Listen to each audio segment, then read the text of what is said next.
ஆஸ்பத்திரிக்கு அங்கே பஸ் ஏற்றி விடுறேன். இங்கே வாங்க, இங்கே வாங்க ஒரு நிமிஷம். ఆసుపత్రికి కూட்டு పోవాங்க. కోయంబత్తూరులోని ఒక మహిళ మూర్ఛపోయినట్లుగా నటించి డబ్బులు తీసుకుంటుంది.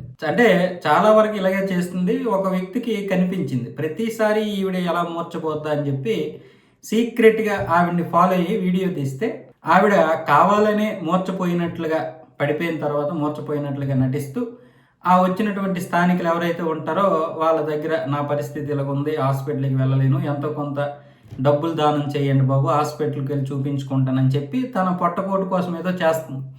ఈ విషయం వీడియో తీస్తే బయటపడింది ఏంటంటే ఈవిడ అంతా కూడా మోసం, ఎప్పటి నుంచి కాదు ఎప్పటి నుంచో ఈ విధంగా మోసం చేస్తుందంట.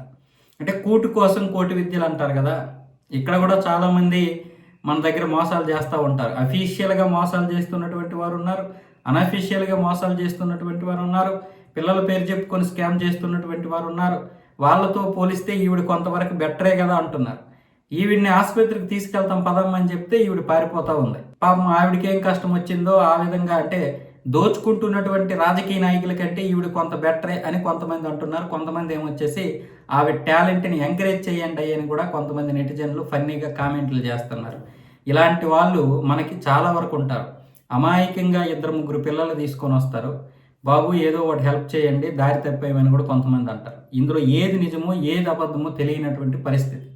ఇలాంటి వారి వల్ల నిజమైనటువంటి ఎవరైతే బాధితులు ఉంటారో వాళ్ళకు కూడా మనం ఏమీ హెల్ప్ చేయలేనటువంటి పరిస్థితి. ఈరోజు అదే జరిగింది మన లిటిల్ కృష్ణ విషయంలో కూడా. ఇప్పుడు ఎవరికైనా చిన్నపిల్లలకి హెల్ప్ చేద్దామా అంటే అందులో నిజమెంతో అబద్ధం ఎంత ఉందో అర్థం కానిటువంటి పరిస్థితి.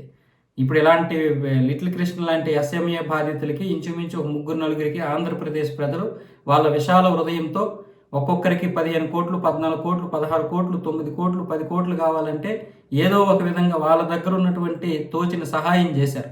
కానీ ఇప్పుడు ఈ నవీన్ రామ్ సింగ్ చేసినటువంటిది, అలాగే ఆ మనీ క్రేజీ బాయ్ చేసినటువంటిది ఈరోజు పరిస్థితి ఏంటి? వీళ్ళు చేసినటువంటి పనికిమాలిన పనుల వల్ల ఈ పిల్లలకి ఎవరికి మనం సహాయం చేయలేనటువంటి పరిస్థితి.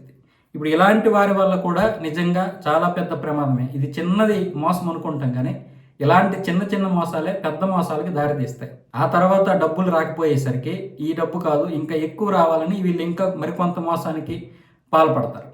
కూటు కోసం కోటి విద్యలు, కానీ అవి ఇతరులను మోసం చేసే విధంగా ఉండకూడదు.